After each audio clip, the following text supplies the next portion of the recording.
Mesdames et messieurs, tous les plaisirs est pour moi d'être au rendez-vous de votre magazine Synopsis et magazine de votre rédaction au cœur de l'observation brillée sur les questionnements du vécu quotidien de la population congolaise. Votre émission Synopsis a saisi au frais la problématique déjà existante. Il s'agit donc de la question de l'élite intellectuelle. Une élite, c'est parmi les postulats pour diriger toute société humaine vers le progrès. L'élite doit avant tout être consciente d'elle-même et de son rôle historique.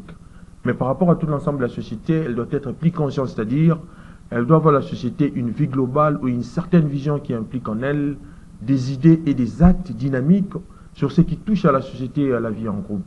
Mais la question de l'élite intellectuelle, véritable pour notre pays, pose d'énormes problèmes. Et la solution pour cette question doit être débattue au cours de cette émission à travers nos invités. Il s'agit d'abord de M. Charles Elita. Il est politologue de formation, concepteur de la bomotologie et puis membre de la société civile. Bonjour, M. Charles. Bonjour, monsieur. En face de lui, Synopsis reçoit ce jour dans son numéro Joseph Kongolo. C'est un habitué des canaux Congo Télévision. Il est analyste politique. Ensemble, nous allons donc analyser cette question primordiale pour la vie de la République démocratique du Congo. Je commence d'abord par vous, M. Joseph Kongolo. La question de l'élite intellectuelle, comment voyez-vous ça? Bien, merci beaucoup. Je salue mon co-débatteur. Merci. Je salue aussi les téléspectateurs qui nous suivent en ce moment. Je voudrais dire que la question d'élite, c'est une question fondamentale dans la vie d'une société. Très fondamentale parce que c'est de l'élite que découle en fait la vision, que découle la technologie de la vie en société, que découle en fait la formalisation d'une société. C'est de cette élite que découle en fait l'ensemble de comment on dit, donc la charpente politique, la charpente sociale, tous les secteurs de la société en principe, doivent découler de la vision de l'élite. Donc l'élite, c'est un élément très important dans la marche d'une société. C'est l'élite qui est l'élément catalyseur d'une société moderne, d'une société du développement, le catalyseur du développement dans une société. Donc l'élite a un rôle essentiel dans la société. Et ça, c'est très important. Évidemment, je sais que dans la suite de l'émission, on va parler de la République démocratique du Congo particulièrement, mais s'il faut parler dans le monde, nous avons une élite abondante, n'est-ce pas? L'ensemble de tout ce que nous avons comme savants, les Montesquieu, tout ce genre-là, les Karl Marx, tout ça, constitue une élite mondiale, n'est-ce pas, qui a donné les grands canaux de réflexion dans différents secteurs, n'est-ce pas, qui doivent être récupérés par l'élite locale, n'est-ce pas, pour pouvoir essayer d'organiser la société au niveau local avec ses réalités locales. Donc, ce sont des idées générales que l'élite mondiale, n'est-ce pas, nous a donné, l'élite historique, et il appartient, n'est-ce pas, l'élite locale, n'est-ce pas, compte tenu des réalités locales, à pouvoir orienter l'ensemble de cette pensée, de cette charpente intellectuelle, cette charpente visuelle, n'est-ce pas, en fonction de la demande politique locale, c'est-à-dire en fonction des demandes de la population locale, en fonction des orientations et en fonction de plusieurs autres demandes politiques, n'est-ce pas, demandes sociales, demandes environnementales et tout ça. C'est le local qui doit essayer de couler ça sous forme de programme ou, si vous voulez, sous forme de projet de société, dans une société donnée, en fait. Donc, l'élite, c'est la charnière, en réalité, de la vie d'une société moderne, parce que nous sommes en temps moderne, n'est-ce pas? C'est l'élite qui doit devoir fournir des modèles, c'est l'élite qui doit montrer non seulement des modèles de réflexion, mais aussi des modèles d'action. Et de la même manière, quand je parle de la République démocratique du Congo, vous allez comprendre que notre élite, elle est en rébellion, si vous voulez, ou en divorce avec les masses, voyez-vous. Et c'est la raison pour laquelle, à chaque problème qui se pose dans la société, le génie congolais devait répondre par la naissance des élites, la naissance des hommes d'action, la naissance des hommes de guerre, la naissance donc des hommes à la hauteur des défis que la société rencontre. Mais vous avez dit que l'élite constitue le rouage qui engendre les développements, bien Absolument. sûr, bien évidemment. Mais pour les cas de la République démocratique du Congo, est-ce que notre passé philosophique colonial ou précolonial nous prédispose-t-il aujourd'hui en nous affirmant des personnalités fortes, fières et dynamiques? Les Congo, notre pays, peut-il sauvegarder cette personnalité de l'élite, quel que soit en adoptant en bloc les acquis de la science et de la technique? Oui, ça veut dire que adopter la production de l'élite,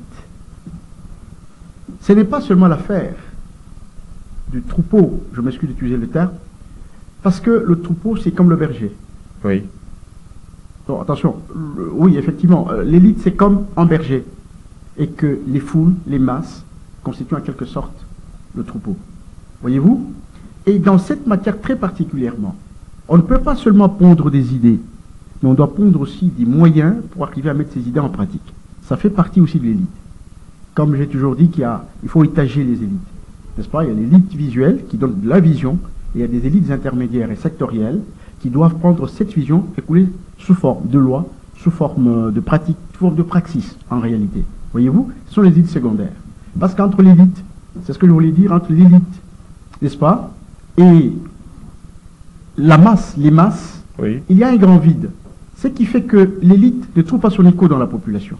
Il y a cette coupure-là, cette coupure verticale qui devient fatale pour une société. Voyez-vous? J'ai toujours dit dans mes analyses qu'entre Lumumba et la population, il y avait un fossé très grand, à tel point qu'il n'était pas bien entendu, et il a été lâché. Nous n'avions pas développé les capacités de protection de nos élites. Et Lumumba, on l'a laissé mourir, Kabila, on l'a laissé mourir, parce qu'ils sont trop loin par rapport à la vision de la troupe, c'est-à-dire des foules. Voyez-vous? Alors, il appartient à l'élite, il appartient forcément à l'élite, n'est-ce pas? Non seulement de pondre des idées, de donner des mécanismes de production, une production intellectuelle, une production d'action, mais il faudra aussi ramener au niveau des foules, ou encore créer des élites intermédiaires pour faire la jonction entre l'élite qui est très élevée, oui, et la base. Très bien. Monsieur Charles Lita, je reviens à vous. La question de l'élite intellectuelle, comment interprétez-vous ça? Bon, merci d'abord pour la parole. Je salue mon co-débatteur également et je vous salue personnellement. Oui. Si je dois répondre à la question, je dirais que je vais définir les concepts d'abord. Élite intellectuelle. Oui. C'est-à-dire, il faut d'abord se poser la question, qui est une élite? Oui. Une élite, c'est un modèle, quelqu'un qui incarne des valeurs. Et puis, c'est la personne référentielle par rapport à une société quelconque. Et puis, quant à l'intellectuel, c'est celui chez qui prédomine l'intelligence. Ouais. Si on doit concilier ces éléments, on va dire un porteur des valeurs et agir avec intelligence. Mais là, la question est de savoir, ces élites-là, qu'on appelle l'élite chez nous, sont réellement des élites? Je dirais non. Parce qu'on ne peut être intellectuel que lorsqu'on agit avec intelligence. Et ça, c'est les problèmes du Congo. Et conséquence, on a un pays qui manque de repères, qui n'est pas intelligent. Toutes les civilisations du monde, tous les développements du monde sont passés par des élites déjà qui ont des imaginations susceptibles d'apporter de la lumière dans la société. Maintenant, d'où vient le problème? Oui. Je crois que, je l'ai dit dans d'autres émissions, ici à CCTV ici, le problème c'est le paradigme. Nous, Africains, nous avons eu une culture communautaire avant l'avènement des Occidentaux. Oui. Malheureusement, il y a eu cette colonisation qui est venue avec ses principes pour détruire ce qu'il y avait comme fondamentaux. Et malheureusement, à la veille des indépendances, ces élites qui étaient censées éclairer la population, ils étaient complexés vis-à-vis de l'homme occidental, alors qu'ils ont oublié que l'Afrique, tu peux même rentrer en arrière, 5000 ans en arrière, l'Africain était la lumière de l'humanité. Parce que toutes les sciences, toutes les connaissances sont venues de l'Afrique. Alors, comment on peut expliquer aujourd'hui, je prends le cas du Congo, que les pays soient riches et que la population soit pauvre? Vous voyez pourquoi? Parce qu'il n'y a pas justement d'élite, des gens qui peuvent porter ces valeurs pour transformer la société, créer une société intelligente. Le développement n'est pas question d'avoir des infrastructures, non, c'est le bien-être collectif. C'est-à-dire, si vous êtes en même moi, je ne suis pas d'accord avec bon, c'est vrai, en partie, ils disent le développement, selon la science actuelle, un pays qui est développé, c'est celui qui a fait des efforts dans tous les domaines, oui. Mais ces efforts-là diffèrent d'une culture à une autre. Ouais. Mais moi, je suis porteur de la bomotologie, c'est-à-dire science du bon sens, je crois qu'on en parlera. On en a déjà parlé dans ces chaînes. Oui. Et cette science fait à ce que l'homme vive son humanité. C'est-à-dire l'homme doit être différent de l'animal. Pourquoi nous disons ça? Déjà, à la veille des indépendances, l'homme africain, ou les élites congolaises, les supposées élites, Pourquoi supposer? Non, parce qu'ils ne sont pas élites. Oui. Moi, je vois les élites, c'est des gens qui incarnent des valeurs. Oui. Ils n'incarnent ni des valeurs occidentales qu'ils ont voulu imiter, ni des valeurs ancestrales africaines. Vous voyez, c'est pourquoi je dis, ils sont dans un ambiguo où on ne sait comment expliquer, et c'est la cause même de nos problèmes. Vous allez voir, ils sont sans valeur. Mais c'est Charles Elita. Développement et sous-développement, je crois que ça dérive de la même impulsion initiale. Mais là où le bas c'est du fait que, ou la question que l'on doit se poser de toutes nos lèvres ici, c'est de savoir, est-ce que notre présent en grande partie, l'œuvre du colonisateur, nous assure-t-il des chances de progresser sans conflit à un rythme que nous puissions nous fixer nous-mêmes, sans trop nous lier à d'autres systèmes qui paient, en d'autres termes, nous engendrer un sous-développement. Nous ne sommes pas les seuls à être colonisés, l'Afrique, disons, pas seulement les Congo, parce que le cas est généralisé. Mais voilà, l'Asie, par exemple, ils ont été aussi colonisés par l'Occident. Mais comment ces gens-là ont parvenu aujourd'hui à être parmi les puissances économiques du monde? Parce qu'il y a eu, ils ont su capitaliser leurs valeurs, comment dirais-je, ancestrales ou traditionnelles. Et ils ont adapté ça avec l'avancement du monde. Ouais, c'est ça le problème. Maintenant, nos élites, à la veille des indépendances, ils étaient complexés. Ils voulaient se faire blancs. Vous voyez, oui. Déjà, il y a la culturation, c'est-à-dire ils ont perdu les repères. Oui. Ils voulaient se faire blancs et puis ils étaient cupides. En fait, l'aliénation mentale. L'aliénation mentale. Oui. Et moi, j'ai toujours condamné, j'ai dit, aujourd'hui, s'il y a des guerres, il y a des pauvretés, c'est parce que l'Occident, avec son expansionnisme, est arrivé en Afrique pour imposer sa vision matérialiste. C'est-à-dire, c'est celui qui a les moyens, c'est lui qui est fort. Alors que nous savons, nous en Afrique, c'était la sagesse. Les petits peuples, où l'enfant, quand il était petit, il rêvait de devenir sage dans sa société. C'est-à-dire, il travaillait cette sagesse. Et cette sagesse, je pense, c'était l'ancienne science. Et cette science était plus que la science d'aujourd'hui. Ouais, on ne parlait pas seulement de la science en tant que science logique et tout comme ça, mais c'était en plus de la spiritualité dedans. C'est-à-dire, ils pouvaient comprendre les systèmes du monde, les systèmes, comment on appelle, les systèmes écosystèmes, ils pouvaient comprendre comment fonctionne l'humanité de manière générale. Et c'est notre science. Les cosmos en d'autres termes. Voilà, on est tout dans l'ensemble, l'univers de manière globale. Oui. Vous voyez. Et malheureusement, quand l'Européen fait, d'abord, qu'est-ce qu'il a fait l'Occidental? Il a commencé par détruire nos valeurs culturelles. Ils ont commencé par tuer les rois qui étaient têtus pour imposer leur manière de voir les choses. Oui. Ils vous amènent la Bible. Je ne dis pas que la Bible est mauvaise, parce que je suis moi-même chrétien, mais ils ont pris les parties qui étaient favorables à leur mission en Afrique, c'est-à-dire celle de l'assujettir l'homme africain, de prendre ses richesses. Vous voyez. Et l'homme africain, les premières élites, ils avaient un problème. Ils ont cru à ce que les autres les a imposés, c'est-à-dire, pour être un homme, il faut avoir beaucoup d'argent, il faut être riche, pour dominer, il faut avoir la richesse. Alors que nous, c'était un système communautaire. Vous voyez, je ne pouvais pas évoluer si mon frère a dit n'évolue pas. Vous voyez, c'était ça la vision de l'Afrique. Oui. Et on nous a désorientés. Et les conséquences sont là aujourd'hui. C'est pourquoi nous avons proposé la bomotologie comme pensée sociale, c'est-à-dire l'homme doit fonctionner avec son bon sens. Et c'est le bon sens qui va aider les Congos et l'humanité de manière globale à retrouver les repères. Parce que le monde est perdu, vous voyez, il y a des guerres partout, les gens ne jouent que par des conflits humano-identitaires, vous voyez. Pourquoi? Parce qu'on a créé ce paradigme-là matérialiste. D'où, aujourd'hui, la bomotologie va enseigner à toute l'humanité comment vivre avec les bons sens. Les bons sens, c'est les biens dans une direction. Oui. Et le bon sens, c'est la culture des cultures. L'humain est un et les mêmes partout. C'est-à-dire qu'il a les mêmes besoins. Oui. Vous voyez. Et avec une pensée sociale congolaise, je pense qu'on va recréer des nouvelles élites et puis créer une nouvelle société. Et même la guerre que nous avons aujourd'hui, c'est parce que justement, nous avons des hommes faibles d'esprit. Les élites, soi-disant, entre guillemets, comme j'ai dit, Ils sont faibles d'esprit, ils sont manipulables facilement, et aujourd'hui les conséquences sont là. Alors qu'aujourd'hui, s'il y avait l'interface avec ceux qui viennent nous agresser, on n'allait pas arriver à ce que nous sommes arrivés aujourd'hui. Très bien, M. Joseph Kongolo, je reviens à vous, vous avez suivi l'argumentaire de Charles Elité, qui parle également de la spiritualité, comme problématique qui a été du reste investie par l'homme blanc pour nous inculquer leur culture, leur spiritualité et leur manière de vivre. Mais lorsque les idéaux, les initiatives et les orientations qui marquent les affaires publiques de notre pays proviennent de l'étranger, est-ce que par là, on peut parler de l'élite dans la société congolaise? D'abord, je reviens sur ce que mon ami a dit tout à l'heure. D'abord, quand on parle de l'élite de la Première République, oui. Pas non, ce n'était pas une élite. Il y avait, parce que l'élite est généralement minoritaire. C'est une poignée des gens, oui. N'est-ce pas, qui ont la vision. Des gens qui ont la vision, n'est-ce pas?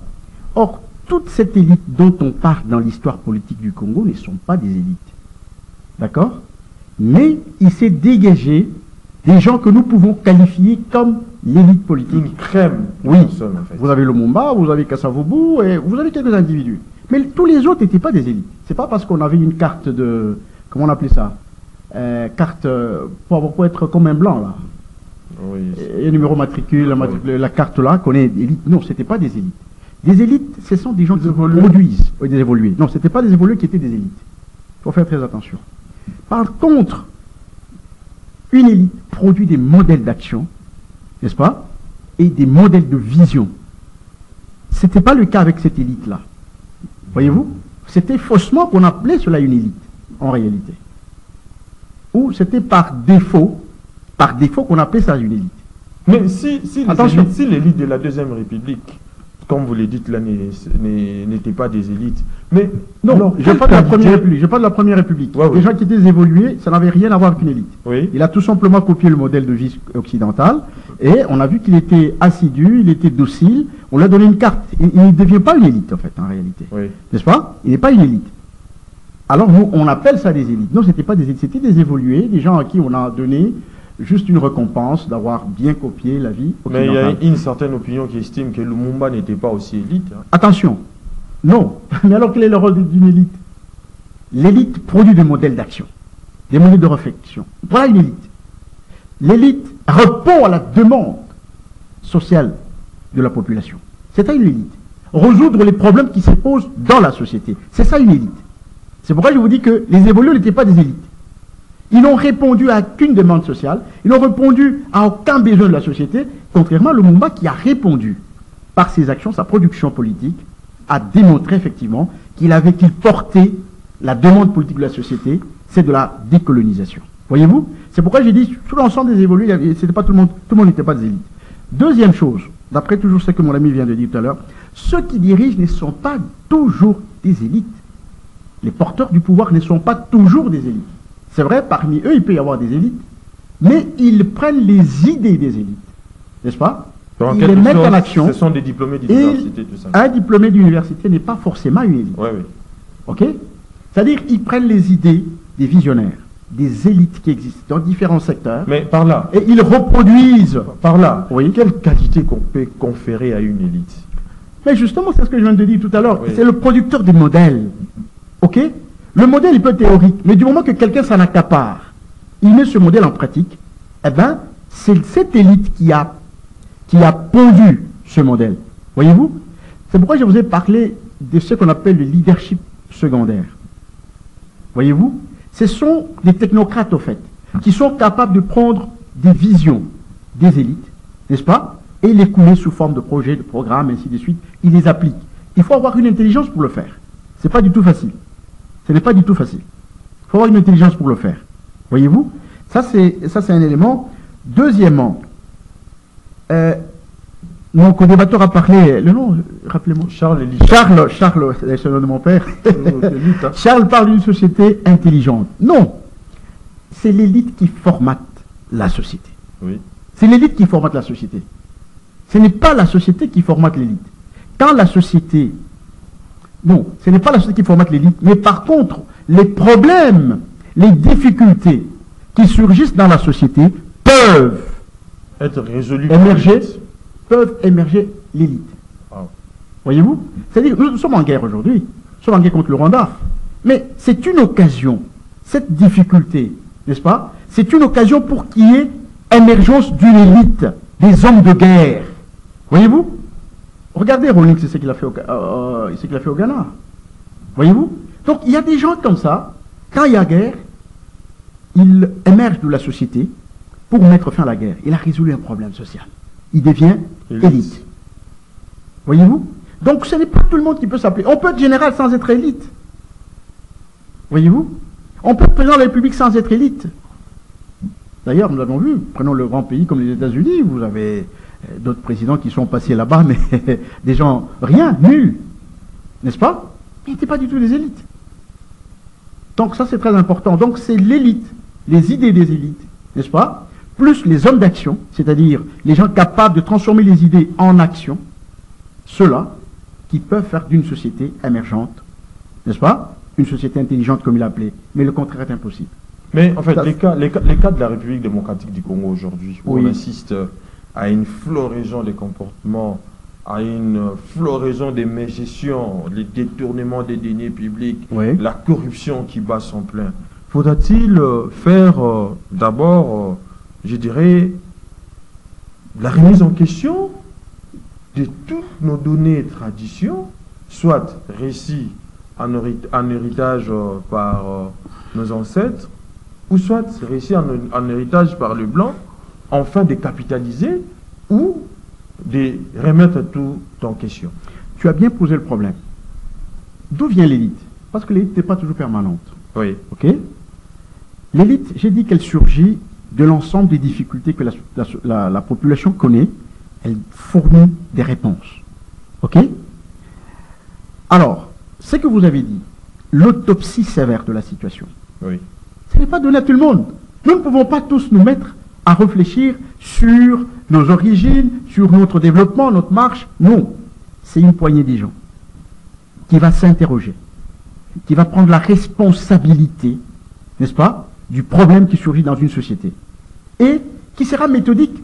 C'est comme ça qu'ils vont passer par l'autopsie sévère de la situation. Voilà. Qu'est-ce qu'il faut? C'est eux, c'est cette élite qui a cette idée. Voilà, qu'est-ce qu'il faut? Faisons ça. On partage les tâches. On choisit. Donc, on recrute le personnel pour exécuter notre projet. OK?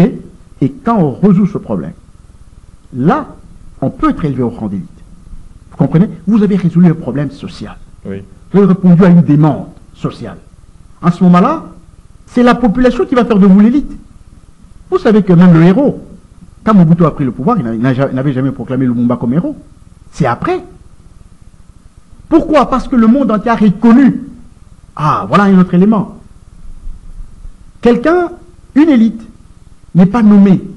Une élite est confirmée par les bénéficiaires de ses actions, de ses réflexions.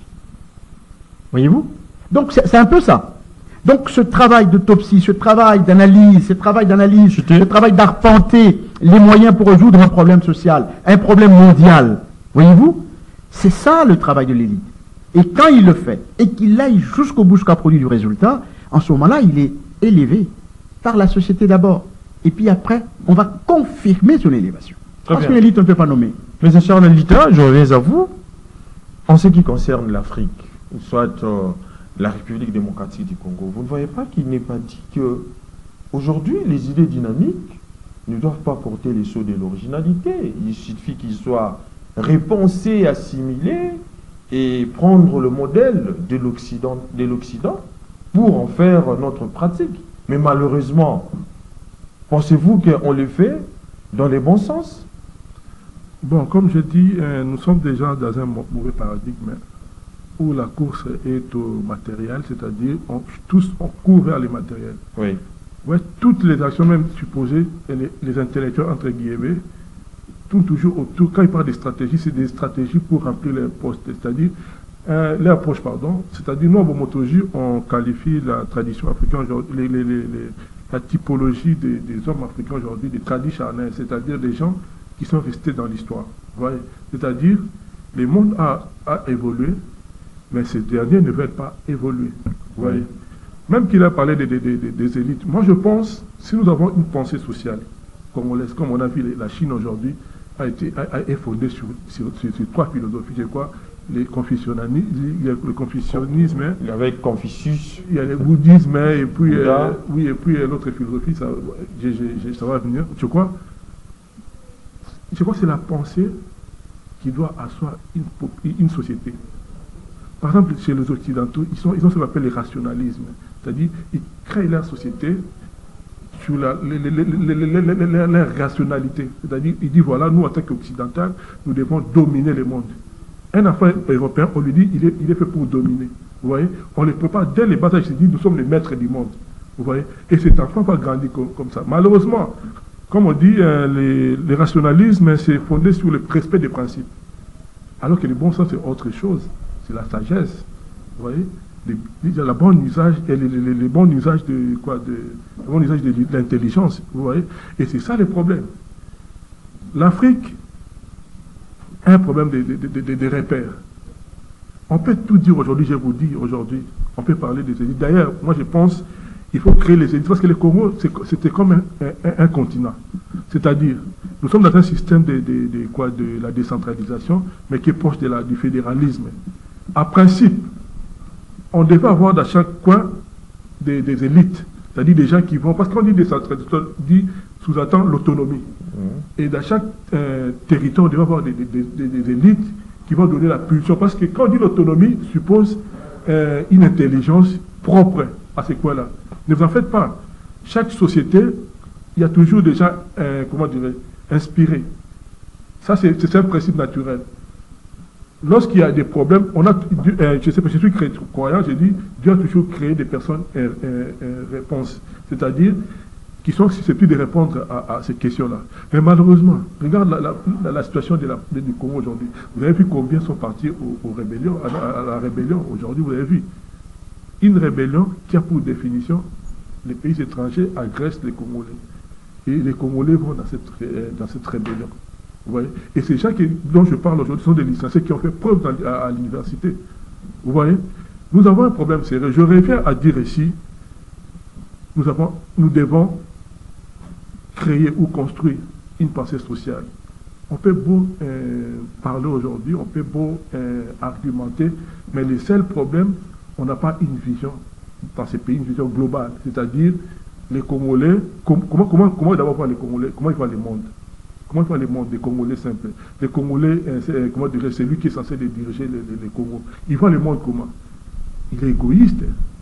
Il ne voit que lui et sa famille. On les responsabilise. Le premier réflexe, c'est de penser à ses poches. Vous voyez? Je reviens pour vous dire, quelle que soit la manière dont nous allons changer les dirigeants, donner des responsabilités, il n'y aura rien qui va changer. Du moment où dans la tête, dans les chefs des Congolais, il n'y a rien dedans. Ce que je demanderai aux élites, parce qu'il a parlé des élites. Les élites, moi je pense, ce sont des gens qui incarnent des valeurs. Parce qu'au Congo, on a perdu des valeurs, on a cru à des fausses valeurs, c'est-à-dire à des anti-valeurs que l'Occident a apportées, nous a fait croire que c'était ça la valeur, c'est-à-dire par exemple, celui de dominer sur les autres. Vous voyez. Et nous, les politiques aujourd'hui, ou les élites aujourd'hui, pensent que c'est ça la meilleure des façons d'être. Et la conséquence, c'est la guerre entre les Congolais. Et si nous pensons pas revoir cette manière de voir les choses, je pense que cette guerre, cette pauvreté va perdurer.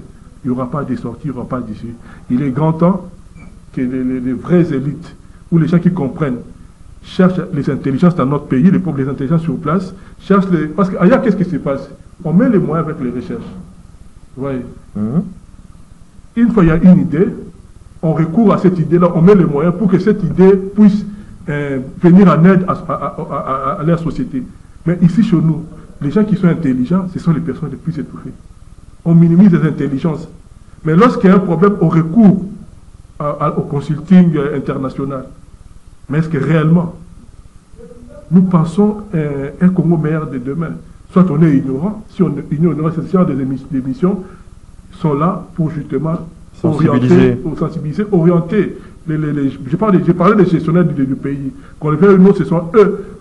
Comme j'ai dit, ce sont des élites, entre guillemets. Pourquoi? Parce qu'ils incarnent pas les vraies valeurs. Mais seulement, la situation est que ce sont ces gens-là qui dirigent notre pays. Et nous donnons ces pistes de solutions. Sans une pensée sociale, il n'y aura rien. Sans de nouvelles orientations, rien ne changera dans ce pays. Et c'est pourquoi nous en appelons à la conscience des leaders d'opinion ou des leaders politiques de prendre en compte ce que nous disons en ce moment.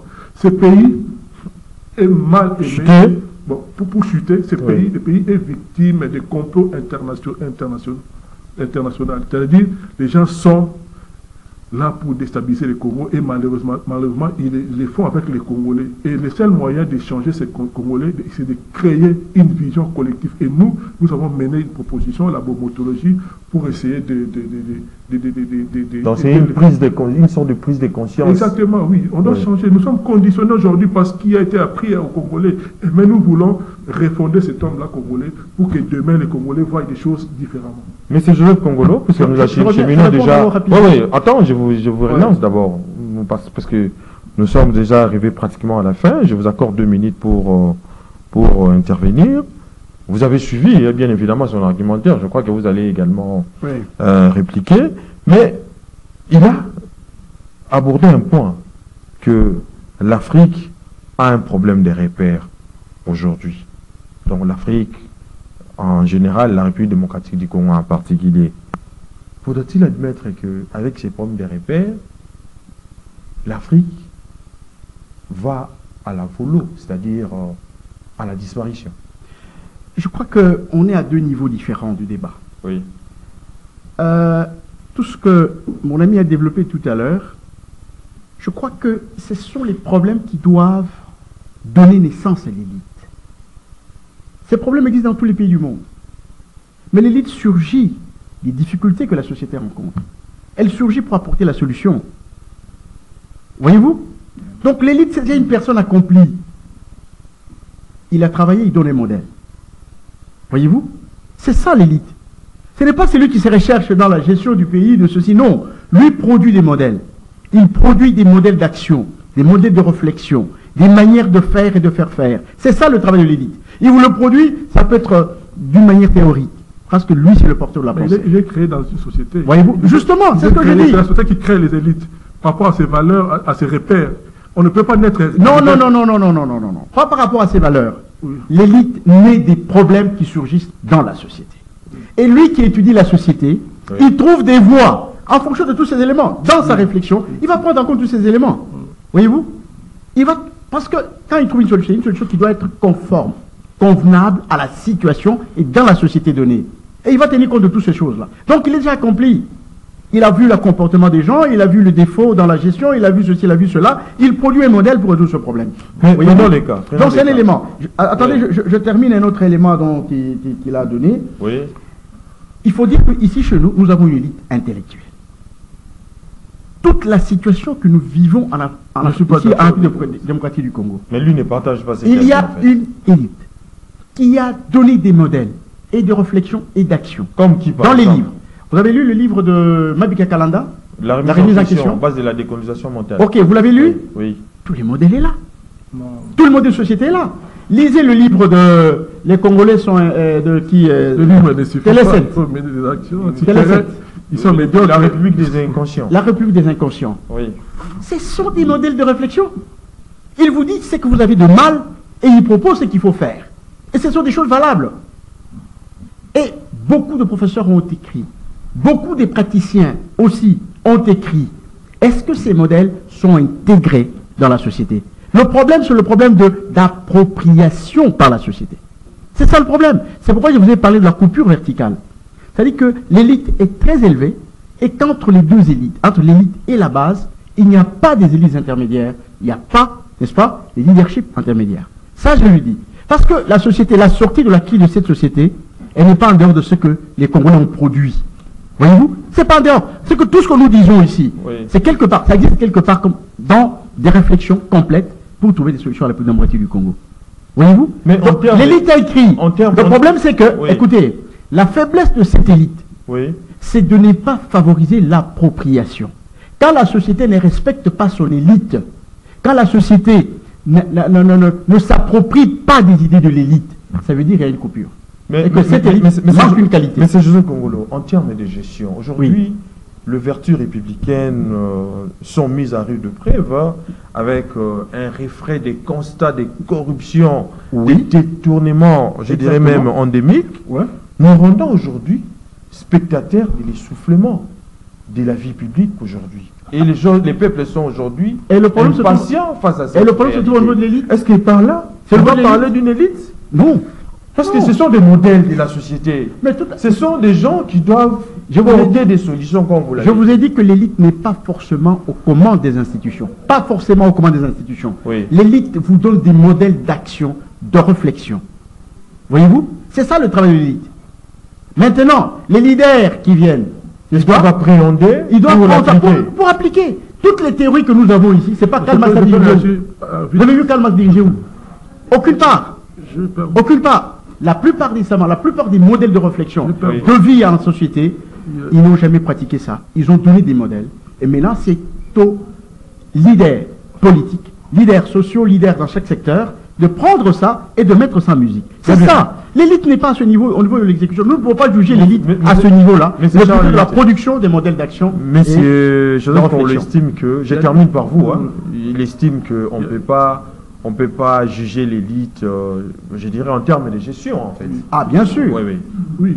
Je cite par vous, réagissez. Je suis d'accord avec vous. J'avais dit tantôt, vous avez un problème de paradigme. Même quand il parle des élites là, on dit que l'effet social est un facteur de force. Même les élites, on peut avoir des idées. Les idées, il y en a. Même les gens que vous voyez violer les principes, ils ont des idées.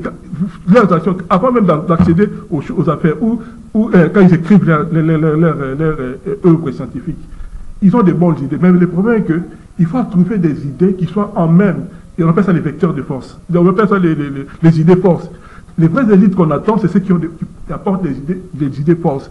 C'est ce que nous avons fait avec la bomotologie. Ce qui vous appelez leader, c'est quelqu'un qui a élite, c'est quelqu'un qui a analysé une situation. Alors que lui-même, il est conditionné. On va parler un jour de la neuroscience. Il croit élite, mais il n'est pas élite en réalité. Pourquoi? Parce qu'il est conditionné lui-même. En disant les choses, il dit de manière superficielle. Il ne comprend pas les vrais problèmes de l'homme. C'est pourquoi nous sommes entrés dans les vrais problèmes de l'homme. Comment les sortir de ces paradigmes matérialisme. On peut avoir des idées, mais si soi-même, on a été englouti, parce que l'effet social est coercitif. Il est intériorisé, extériorisé. Tout citoyen cherche à intégrer une société. C'est-à-dire, ça c'est la faiblesse de l'esprit. C'est là, avec la bomotologie, nous avons avec des idées qui vont sortir les idées forces, qui vont sortir l'homme pour défier même, si l'homme n'est pas en même, de défier la société, les principes qui ne fait pas avancer la société. Je pense, on peut écrire, on peut beau dire, il n'y aura pas de solution. Les frères dont moi je parle, ou moi j'attends, ce sont ces gens capables de créer des idées forces. Je suis d'accord avec lui. Oui, c'est vrai, les leaders, les élites ne sont pas forcément dans les affaires. Mais les élites éclairent la société. C'est ce que nous faisons aujourd'hui. Mais seulement, il faut donner des éléments pratiques. Parce qu'à la bomotologie, par exemple, on fait la bomotologie normative et la bomotologie pratique. Normative, on élargue les principes. Ensuite, pratique, on le met dans tous les secteurs de la vie, pour lubrifier les actions dans tous les secteurs de la vie. Très bien. Que notre travail, la question de l'élite intellectuelle, un sujet fort et vaste qui concerne la situation à laquelle se trouve la République démocratique du Congo actuellement, mais malheureusement, nous sommes butés par les temps. Nous sommes arrivés à la fin. Je vous rappelle que nous avions parlé de l'élite intellectuelle avec M. Joseph Kongolo et Charles Editard.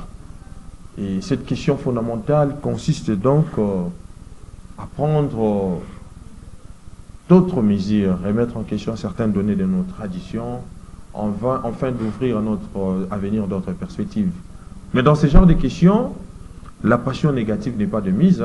Il est inopérant de s'acharner sentimentalement à nos élites. De même aussi, il est néfaste de faire ces parallélismes tout en incombant la plus grande responsabilité à l'élite congolaise. Mais on se retrouve le vendredi prochain avec les autres invités. Mais d'ici là, portez-vous bien et bonne suite des programmes sur Canal Congo Télévision. À la prochaine, merci.